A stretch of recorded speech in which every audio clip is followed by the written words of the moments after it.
أن أفيضوا علينا من الماء أو مما رزقكم الله قالوا إن الله حرمهما على الكافرين কিয়ামতের ময়দানে রব্বুল আলামিন জান্নাতীদেরকে জান্নাত দান করবেন, জাহান্নামীরাও জাহান্নামের মধ্যে চলে যাবে।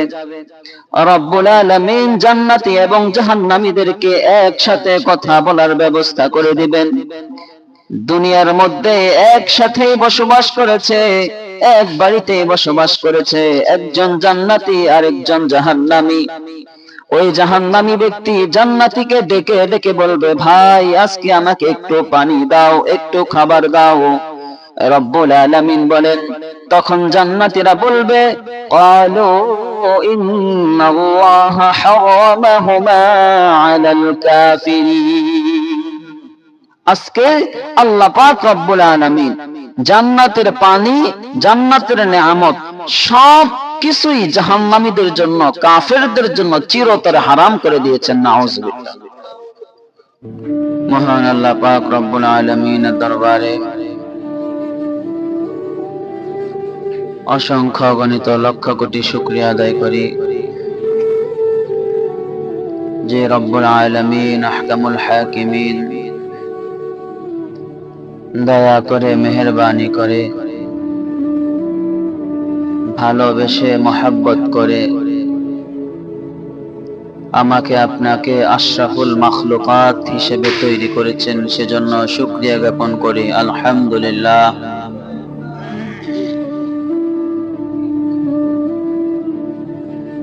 আল্লাহ পাক রব্বুল আলামিন চাইলে আমাকে আপনাকে বাথরুমের পোকায় রূপান্তরিত করতে পারতেন, বানাইতে পারতেন। চাইলে শূকর বানাইতে পারতেন, চাইলে কুকুর বানাইতে পারতেন। এগুলোর কোনোটাই তিনি করেন নাই। বরং কি করলেন? আল্লাহ পাকের কুল কায়নাত মাখলুকাত সমূহ সব কিছুর মধ্যে সবচাইতে শ্রেষ্ঠ, সবচাইতে সম্মানিত করে আল্লাহ পাক আমাকে আপনাকে দুনিয়ায় প্রেরণ করেছেন। পড়ি আলহামদুলিল্লাহ।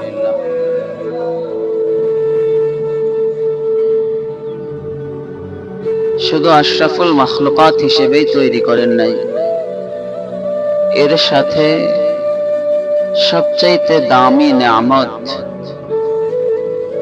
সবচাইতে দামি দৌলত, যেটার কোনো দাম, যেটার কোনো মান নির্ণয় করা কোনো মানুষের পক্ষে সম্ভব নয়, ঈমান নামক সেই দৌলত আল্লাহ পাক আমার আপনার সিনায় আমানত রেখেছেন। সেজন্য রব্বুল আলামিনের দরবারে শুকরিয়া জ্ঞাপন করি। আলহামদুলিল্লাহ। ঈমানের দাম, ঈমানের মূল্য, এটা অনুধাবন করা, অনুধাবন করানো, আলোচনার মাধ্যমে হয়তো আমরা কিছুটা বোঝার চেষ্টা করি, কিছুটা বোঝানোর চেষ্টা করি। প্রকৃতপক্ষে এটার দাম কেমন, এটার মূল্য আল্লাহ পাক কি দিবেন আমাকে, এটা ওই দিন আমার সামনে স্পষ্ট হবে, যেই দিন আল্লাহ পাক জাহান্নামকে দেখিয়ে বলবেন, ও বান্দা দেখো কি বিভীষিকাময় জাহান্নাম, এই জাহান্নাম থেকে আল্লাহ পাক ঈমানের কারণে তোমাকে চিরতরে মুক্তি দান করেছে। চিরজীবনের জন্য এই দুঃখের জাহান্নাম থেকে আল্লাহ তোমাকে মুক্ত করে দিয়েছেন শুধুমাত্র ঈমানের বদৌলতে।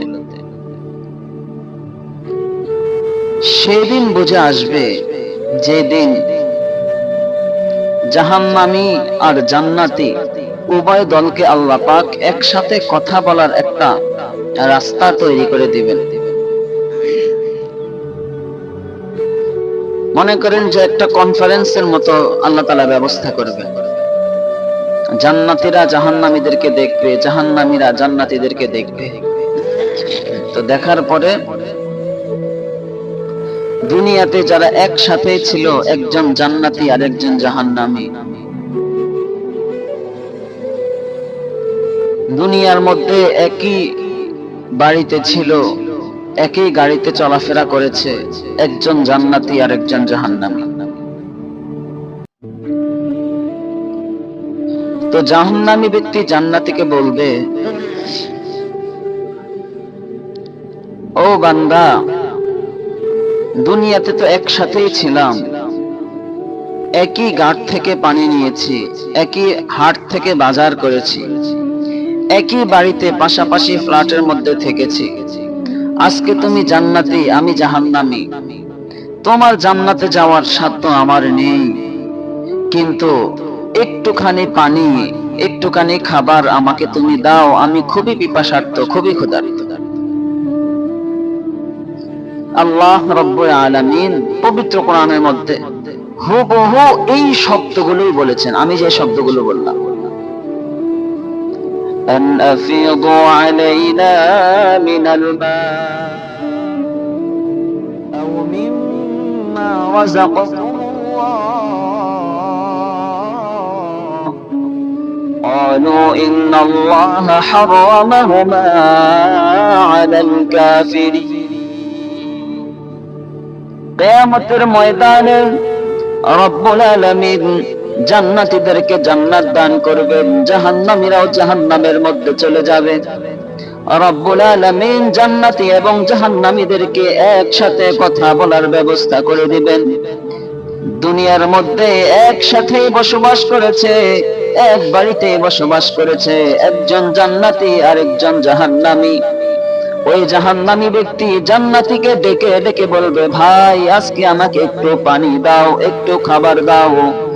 রব্বুল আলামিন বলেন, তখন জান্নাতীরা বলবে, ক্বালু ইন্নাল্লাহা হারামাহুমা আলাল কাফিরিন। আজকে আল্লাহ পাক রব্বুল আলামিন জান্নাতের পানি, জান্নাতের নিয়ামত সব কিছুই জাহান্নামীদের জন্য, কাফেরদের জন্য চিরতরে হারাম করে দিয়েছেন। নাউজুবিল্লাহ। সেই দিন ঈমানের দাম বুঝে আসবে,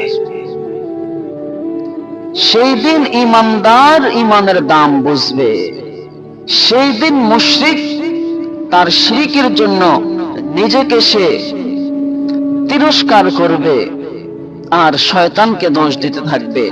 শয়তানও সেদিন খুব এক চমকপ্রদ বক্তব্য দেবে। কি বক্তব্য? ওইটাও সরাসরি আল্লাহ তাআলা কোরআনে তুলে ধরেছেন। ফালা তালুমুনি ওয়ালুমু আনফুসাকুম। আল্লাহ রাব্বুল আলামিন বলেন, কিয়ামতের ময়দানে একটা পর্যায়ে মানুষ শয়তানকে তিরস্কার করবে, শয়তানকে দোষারোপ করে বলবে, তোমার কারণে আজকে জাহান্নামে আসা লাগলো। শয়তান বলবে, না না, তুমি আমাকে তিরস্কার করিও না, বরং নিজেকেই তিরস্কার করো। কেন নিজেকে তিরস্কার করবা? শয়তান বলবে, আমি তো তোমাকে কোনো দলিল দেখাইতে পারি নাই, কোরআনের আয়াত দেখাইতে পারি নাই, হাদিসের আয়াত দেখাইতে পারি নাই, শুধুমাত্র তোমার মনের মধ্যে গিয়ে একটু ওয়াসওয়াসা দিয়েছি। এর বিপরীতে উলামায়ে কেরাম কোরআনের আয়াত দেখিয়েছে, হাদিস দেখিয়েছে, যুক্তি দেখিয়েছে। তুমি উলামায়ে কেরামের কথা না শুনে কেন আমার কথা শুনলা, কেন আমার পথে আসলা? আজকে তুমি জাহান্নামী হইলা আমার কারণে নয়, বরং তোমার কারণেই হইলা। শয়তান বলবে, আমার কারণে জাহান্নামী নও, তুমি তোমার কারণেই জাহান্নামী হইছো। আমার কি শর্ত ছিল তোমাকে মসজিদে যাওয়া থেকে বাধা প্রদান করতে? আমি তো শুধু একটু ওয়াসওয়াসা দিয়েছি যে মসজিদে না গেলে ভালো লাগবে, যাকাত না দিলে অনেকগুলো টাকা জমবে, খেলা দেখলে অনেক মজা লাগবে, একটু শুধু ওয়াসওয়াসা দিয়েছি। বিপরীতে উলামায়ে কেরাম কোরআন দিয়ে বুঝাইছেন, হাদিস দিয়ে বুঝাইছেন, ইতিহাস দিয়ে বুঝাইছেন, যুক্তি তর্ক দিয়ে বুঝাইছেন, নবী পাঠাইছেন, কোরআন পাঠাইছেন, সব কিছুই তো তুমি সত্যভাবেই জেনেছো এবং আলেমদের সামনে সত্য বলেই তুমি এটাকে মেনে নিয়েছো, তাহলে আজকে আমার দোষ কেন দিতেছো? সেই দিন ঈমানদার তার ঈমানের দাম বুঝবে। সেই দিন গুনাহগার তার প্রতিটা গুনার জন্য আফসোস করবে, কিন্তু তখন আর আফসোস করে ফায়দা হবে না। তো আল্লাহ রাব্বুল আলামিন সকলকে জান্নাতের জন্য কবুল করুক। সকলেই পড়ে আমিন। আল্লাহ পাক আমাদের উপরে জান্নাত ওয়াজিব করে দেখ, আমিন। জাহান্নাম আমাদের জন্য হারাম করে দেখ, পড়ে আমিন।